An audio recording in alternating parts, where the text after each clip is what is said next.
নমস্কার। আমি সাধারণত পরিকল্পিত কৃষি নিয়ে কথা বলি। তো এই বলতে গিয়ে বিভিন্ন রকমের পোস্ট আমি করে থাকি এবং আমি ব্যক্তিগতভাবে এটা মনে করি যে বর্তমান সময়ে কৃষি হচ্ছে একটি সম্ভাবনার জায়গা এবং নতুন প্রজন্ম যারা শিক্ষিত তারা যদি এই কৃষিকে পেশা হিসেবে নেয় তাহলে কিন্তু আগামী দিনে তারা একটি ভালো জায়গায় যেতে পারে।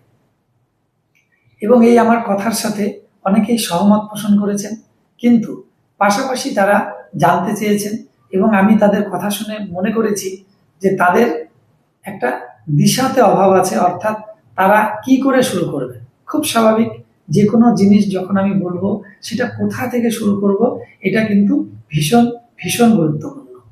তো আজকে আমি ঠিক এই জায়গাটাতেই কথা বলবো যে কোথায় আপনাকে প্রথম নজর দিতে হবে। দেখুন, আমরা কৃষি বললেই সবার আগে চিন্তা করি যে উৎপাদিত পণ্যের দাম আমি সঠিক পাই না, তাহলে কেন আমি কৃষি করব। আশা করি এই মতটার সাথে সবাই একমত হবে। আর আমি ঠিক পরিকল্পিত কৃষি করতে গেলে আপনাকে এই জায়গাটি সবার আগে নজর দিতে বলব। তা ঠিক এই জায়গাটাতেই আমি আমার দীর্ঘ অভিজ্ঞতা থেকে এবং চাষিদের সাথে কথা বলে, পাশাপাশি আমি যেহেতু কৃষির ছাত্র, কখনোই আমি মনে করি না যে আমি কৃষি অনেক শিখে ফেলেছি। আমি মনে করি যে কৃষি একটি চলমান বিজ্ঞান, এর সাথে থাকতে হবে, চলতে হবে এবং আপনাকে অভিজ্ঞতা অর্জন করতে হলে এর সাথে হাঁটতে হবে। তো আমি আপনাদের একটি জিনিস বলবো, যেখানে গেলে আপনি বুঝতে পারবেন যে পরিকল্পিত কৃষি কি এবং কোথা থেকে আপনি শুরু করবেন। পরিকল্পিত কৃষি শুরু হবে বাজার থেকে। তো এই বাজারকে আমি কি করে স্টাডি করব, সেই জায়গাটা আজকে আমি আপনাদেরকে বলবো। তো এটা বলতে গিয়ে প্রথমেই আমি আপনাদেরকে বলবো যে আপনার কাছে একটি ডায়েরি থাকতে পারে বা আপনার কাছে একটি খাতা থাকতে পারে। সবার আগে আপনি যে কাজটি করবেন, আপনার ডায়েরির প্রথম পাতায় বা খাতার প্রথম পাতায় আপনি একটা জিনিস লিখবেন। কি লিখবেন? সেটা হচ্ছে আপনার পাশাপাশি কতগুলো বাজার রয়েছে যেখানে কৃষি উৎপাদিত ফসল বিক্রি হয়। সেটা হোলসেল মার্কেট হতে পারে, রিটেল মার্কেট হতে পারে, কিন্তু আপনাকে এই বাজারগুলো লিখতে হবে। আপনি যতদূর অবধি আপনার পণ্যকে নিয়ে গিয়ে বিক্রি করার ক্ষমতা রাখেন, তত দূর অবধি যতগুলো বাজার থাকবে এই বাজারগুলোর নাম আপনি সবার আগে খাতায় লিখে ফেলুন। বলছেন যে কৃষি করব, তাহলে আমি বাজারের নাম কেন লিখব? হ্যাঁ, কারণ আপনি যদি আপনার উৎপাদিত ফসলকে বিক্রি না করতে পারেন, তাহলে কিন্তু কোনোভাবেই আপনি এখান থেকে লাভবান হতে পারবেন না। তাহলে এটা করতে গেলে আপনাকে যেমন হোলসেল মার্কেটে যেতে হবে, আপনাকে রিটেল মার্কেটেও যেতে হবে। অর্থাৎ পাইকার কি দামে নিচ্ছে এবং রিটেল মার্কেটে কি দামে বিক্রি হচ্ছে, এই দুটো জিনিসই কিন্তু আপনাকে জানতে হবে।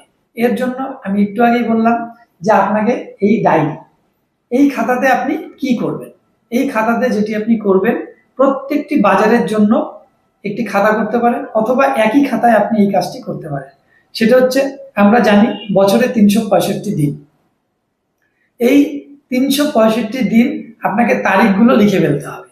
একেবারে আপনি ১ ২ ৩ ৪ করে ৩৬৫ দিন ডেট ধরে ধরে আপনি লিখবেন। প্রথমে সিরিয়াল নম্বর, তারপর ডেট, তারপরে আপনি বিভিন্ন শস্য, অর্থাৎ পেঁয়াজ বলুন, আলু বলুন, পটল বলুন, ঝিঙে বলুন, ফুলকপি, বাঁধাকপি, প্রত্যেকটা জিনিস আপনি বাজারে গিয়ে সর্বপ্রথম যেটা দেখবেন যে আপনি কোন কোন সবজি বাজারে দেখতে পাচ্ছেন, সেই সবজির নাম এবং তার দাম প্রতিদিন এটা আপনাকে নথিভুক্ত করতে হবে। এই নথিভুক্ত করলে আপনি কি বুঝতে পারবেন? আপনি যখন পুরো ১ বছর কমপ্লিট করে ফেলবেন, তখন আমি আপনাদের একটা জিনিস দেখাচ্ছি। যে দেখুন, আমি এখানে একটা গ্রাফ এঁকেছি, ঠিক আছে? এই গ্রাফে কি রয়েছে দেখুন, এরকম রয়েছে, তারপরে নেমেছে, তারপরে উপরে উঠেছে, মাঝখানে একটি দাগ রয়েছে। আমি যদি এই দাগটাকে মনে করি যে এই প্রাইস পেলে আমার ঠিক আছে, তাহলে এর নিচে পাওয়া মানে আমার ক্ষতি, এর উপরে পাওয়া মানে আমার লাভ। তো এই কাগজটা থেকে আমরা বুঝতে পারবো যে আমাদের ফসলের দামটা কখন কি থাকছে। এখন আপনি ৩৬৫ দিন ধরে যখন এই ডেটাটা আপনি লিখবেন, তখন কিন্তু আপনি ধরুন বেগুন বা মূলো বা ঝিঙে, এটা নিশ্চয়ই কোনো না কোনো সময় সর্বোচ্চ দামে যাবে, কোনো না কোনো সময় তো এইখানে যাবে, আবার কোনো সময় এখানে আসবে, কোনো সময় মাঝামাঝি থাকবে। ঠিক একই রকম ভাবে আপনি প্রত্যেকটা শস্যের জন্যই কিন্তু এরকম পাবেন। তাহলে আপনি যখন যাচ্ছেন তখন আপনি দেখছেন যে আপনি যখন সবজি নিয়ে যাচ্ছেন তখন দাম এখানে, আর যখন আপনার উৎপাদিত ফসল আপনার হাতে নেই, আপনি কিনে খাচ্ছেন বা বাজারে যাচ্ছেন, যখন দেখছেন আপনি দাম এখানে অর্থাৎ দাম সর্বোচ্চ, তখন আপনার কাছে উৎপাদিত ফসল নেই। তাহলে প্রথমেই আপনাকে কি পরিকল্পনা করতে হবে যে আমি কিন্তু লেটে চলছি। যখন ঝিঙার দাম বেশি তখন আমার কাছে ঝিঙা নেই, যখন বাজারে ঝিঙার দাম নিম্নগামী তখন আমার ঝিঙা উঠছে। তাহলে বাজার আপনাকে কি শেখাবে, আর এই ডায়েরিটা আপনাকে কি শেখাবে? আপনাকে শেখাবে যে কখন আপনাকে ঝিঙে লাগাতে হবে, কখন আপনাকে পটল লাগাতে হবে। ঠিক এই কারণেই আমি বলছি, যারা যারা বলেন যে কোথা থেকে শুরু করব, চাষ করার আগে আপনাকে বাজার সার্ভে করতে হবে।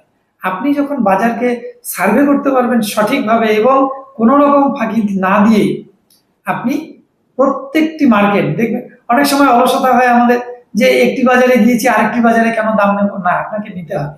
একই শহরের 3 রকম বাজারে 3 রকম দাম চলে। আপনি বলতে পারেন যে আমার অনেক উৎপাদিত ফসল, আমি তো হোলসেল বিক্রি করব, বিক্রি করুন হোলসেল, কিন্তু আপনাকে এই গ্যাপটা বুঝতে হবে, এই গ্যাপটা দেখতে হবে। যদি আপনি না দেখেন তাহলে আপনি বুঝবেন কি করে যে এর সর্বোচ্চ দাম কত যেতে পারে, আমি কত চাইতে পারি। ঠিক আছে, পাইকার তখনই আপনাকে বেশি দাম দেবে যখন রিটেলে তার দাম বেশি থাকবে। তাহলে আমাকে ফসল কখন চাষ করতে হবে, কিভাবে করতে হবে, এটা কিন্তু আমাকে বাজার শিখিয়ে দেবে। কেন? ধরুন আপনি একজন পটল চাষি, আপনি পটল চাষ করেন, খুব ভালো পটল চাষি আপনি, কিন্তু আপনি দেখছেন আপনার পটল যখন উঠছে, একটু আগে যেটা বললাম যে তখন পটলের বাজার অ্যাভারেজ অথবা নিম্নগামী। তাহলে আপনাকে বুঝতে হবে যে আপনাকে পটল চাষি আপনি ভালো, পটল ভালো উৎপাদন করতে পারেন, কিন্তু আপনার টিউনিকের প্রয়োজন আছে। আপনাকে আরো আগে করতে গেলে কি কিভাবে এই উন্নত চাষটা আপনি করতে পারবেন, সেখানে কিন্তু খুব বেশি স্ট্রাগল আপনাকে করতে হবে না, তার কারণ আপনি চাষটা জানেন। দেখবেন পুজোর সময় যে ফুলকপিটা ওঠে, সেই ফুলকপির দাম থাকে আকাশ, 120 টাকা 130 টাকা কিলো। আর যখন আমরা সবাই মিলে ফুলকপি উৎপাদন করি তখন ফুলকপির দাম 20 টাকা। তাহলে 120 টাকায় যখন ফুলকপি বাজারে উঠছে, তাহলে এমনি এমনি তো উঠছে না, সেটা নিশ্চয়ই চাষ করা যায়। তার জন্য কি প্রযুক্তি আছে, সেই প্রযুক্তি আমাকে জানতে হবে। আমরা প্রশ্ন করি যে আমি কি করে লাভ করব? লাভ এইখানেই লুকিয়ে আছে যে আপনি সময়কে ঠিকঠাক করছেন না, এবং আপনার কোন ফসল আপনি কখন বাজারজাত করবেন এই জায়গাটায় আপনি নেই। আপনি শুধু উৎপাদন করছেন এবং উৎপাদনের পরে আপনি বাজারে গিয়ে দেখছেন আপনার উৎপাদিত ফসলের দাম নেই। তাই আমি সকলকে অনুরোধ করব যে এই একটি কাজ আপনারা আর দেরি না করে সবার আগে করে ফেলুন, এবং আপনি দেখতে পারবেন যে আপনার কোথায় কোথায় চাষি হিসেবে গন্ডগোল আছে। এই গন্ডগোলগুলোকে সারিয়ে তুলুন, বিশেষজ্ঞদের সাথে পরামর্শ করুন। তার কারণ আপনি তো চাষি, আপনি সবটাই জানেন।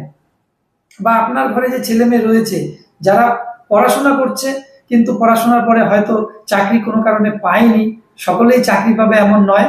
আপনার জমি রয়েছে, সুতরাং আপনার সন্তান কিন্তু এটাকে পেশা হিসেবে নিয়ে একটা ভালো সম্ভাবনার জায়গা রয়েছে, যেটা আপনাকে অনেক বেশি উন্নত করতে পারে। তাই আমি সকলকে বলবো যে এই একটি কাজ, একটি ডায়েরি, 365 দিনের আপনার আশেপাশে যে বাজার রয়েছে সেই বাজারকে ধরে আপনি পুরো সার্ভে করুন 365 দিন ধরে। সেই বাজারই কিন্তু আপনাকে ঠিক করে দেবে যে কখন আপনাকে সবজি লাগাতে হবে, কখন কোন ফসল লাগাতে হবে, এবং কখন আমি সর্বাপেক্ষা বেশি দাম পেতে পারি।